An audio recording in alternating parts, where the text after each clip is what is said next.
Welcome to tonight's event. This is the first lecture in the Ayn Rand Institute's 2007 series. My name is Peter Laporte. I'm a member of the board of directors of the Institute.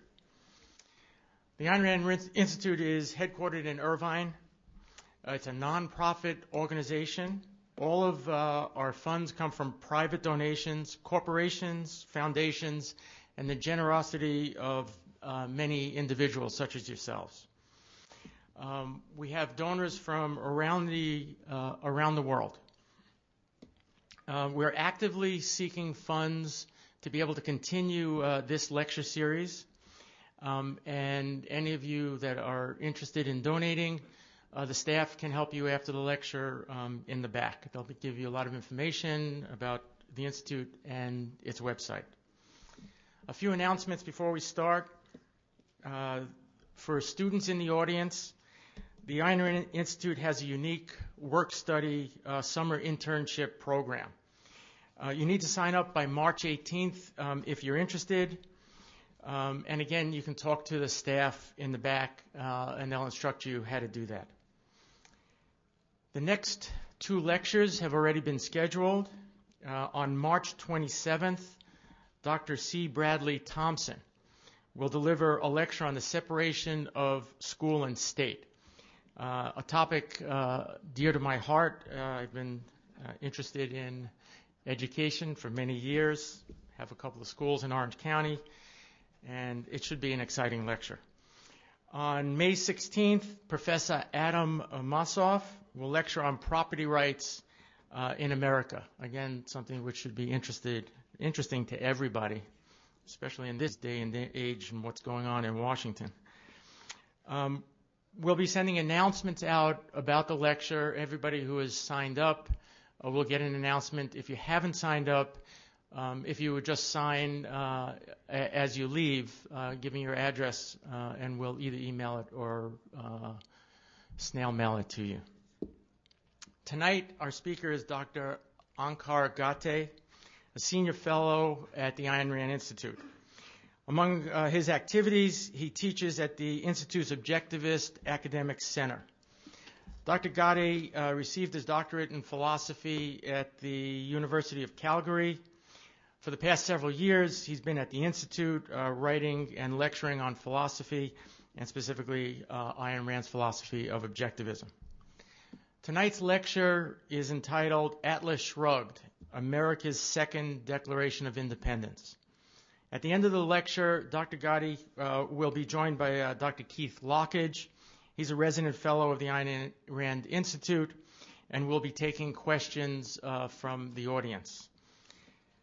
A video recording of tonight's lecture will be available on the website in a few days.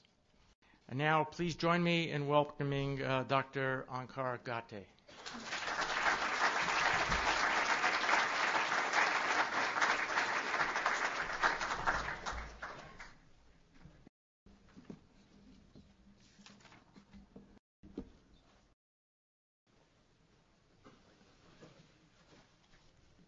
Let me just make sure again I can be heard at the back.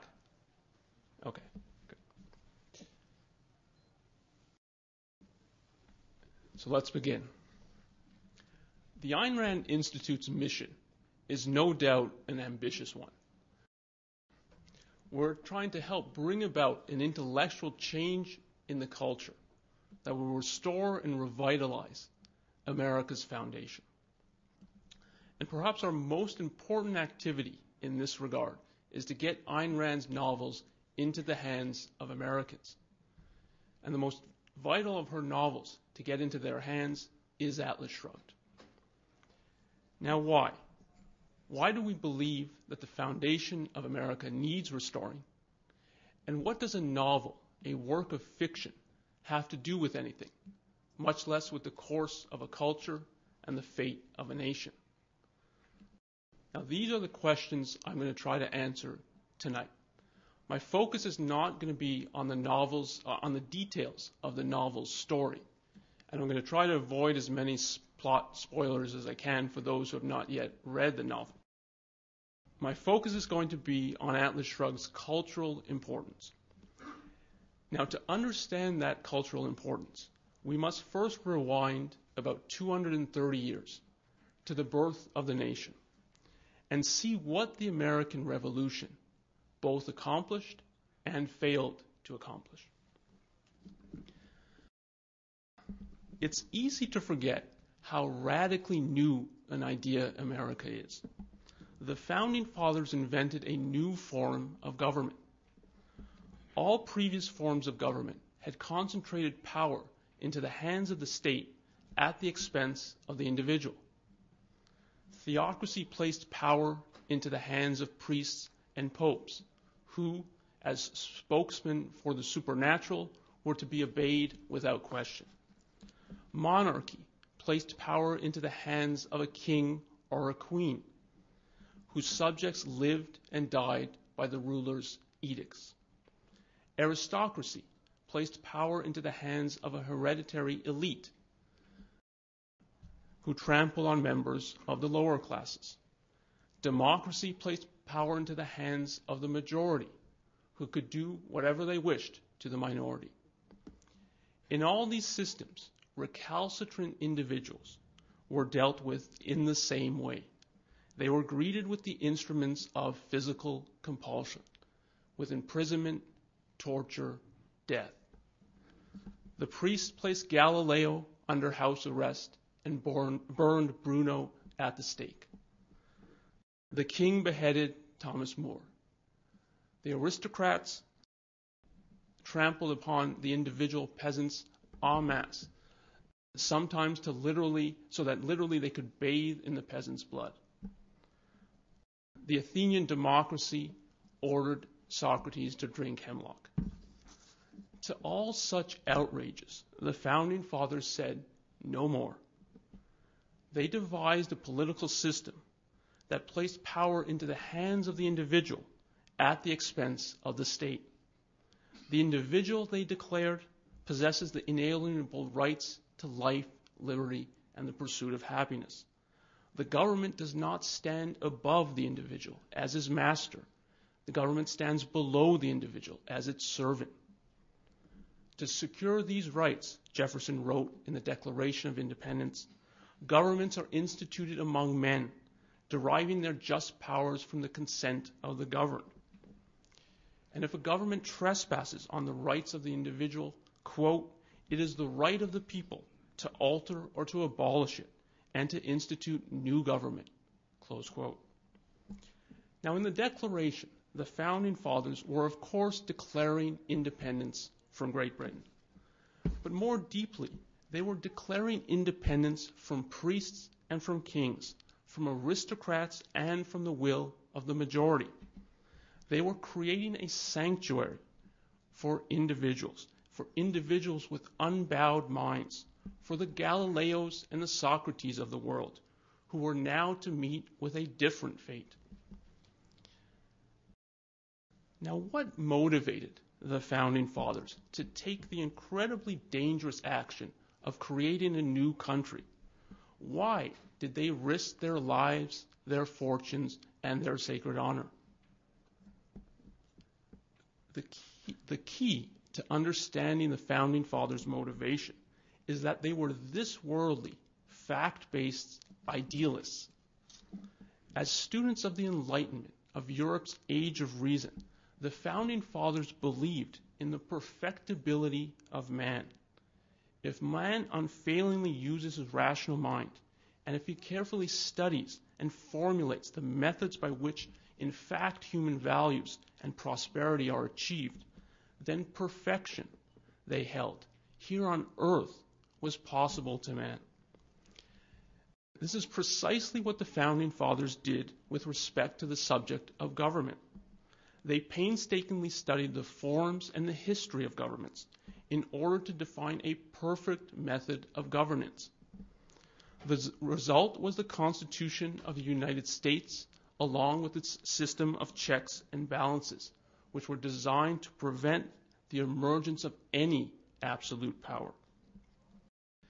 Now, to most British subjects, British rule was good, which, comparatively speaking to the rest of the world, it was. And it was good enough.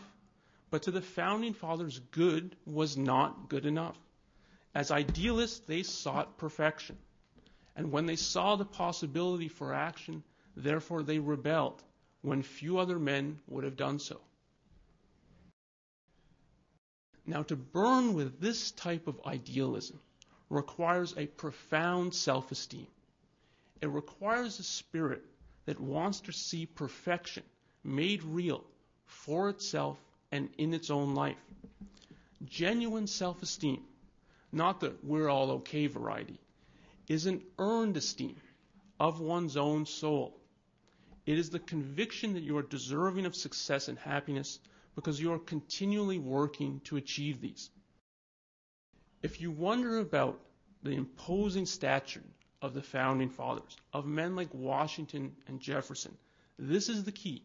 They were men of genuine self-esteem, men who took the perfection of their own lives, mind, character, and happiness with the utmost seriousness. They were abstract thinkers and doers, men of wide and constantly expanding erudition, who were also lawyers, farmers, printers, business owners, architects, and inventors. Now, this kind of individual will jealously guard his freedom to follow his own judgment, to make his own choices, and to enjoy the values and wealth he creates. To such an individual, the issue of his own perfectibility is a daily reality, which he will allow no one to usurp. To such an individual, the idea that he is sinful or irrational or a miserable creature, desperately in need of a superior to tell him what to do, has no reality. This kind of individual will allow no king or government to dictate his convictions or dispose of his fortune and life, not for any reason or to any degree. For the Founding Fathers, the motto, live free or die, had real meaning. Without freedom, they would be dead. Their mode of existence would be dead. Their unrelenting, unbowed pursuit of their own perfection would be dead. And so they fought. The Declaration of Independence was a declaration of self-esteem. It was a declaration of self-esteem. But the Founding Fathers' achievement is eroding. They would be shocked by the power that is now concentrated in the hands of the American government at the expense of the individual. Can you imagine Jefferson submitting to building inspectors who would decide if Monticello is up to code? Or pleading with FDA officials to take an experimental drug that, according to his scientific judgment, is beneficial? Or allowing Social Security administrators to dictate how much he has to save for his retirement and where he has to invest it? Or patiently watching the tax collector as he takes his money away and pours it down the aid drains of Africa? Can you imagine him prostrating himself before the FCC, who would determine if its broadcast content is obscene? Can you imagine Thomas Jefferson seeking the government's permission to smoke a cigarette in a restaurant, eat irradiated spinach, screw in an incandescent light bulb, or buy a trans fatty French fry? And yet today, Americans do not have the self-esteem to protest these usurpations of their judgment, their choice, their freedom. America's declaration of self-esteem has not taken full root. Why not?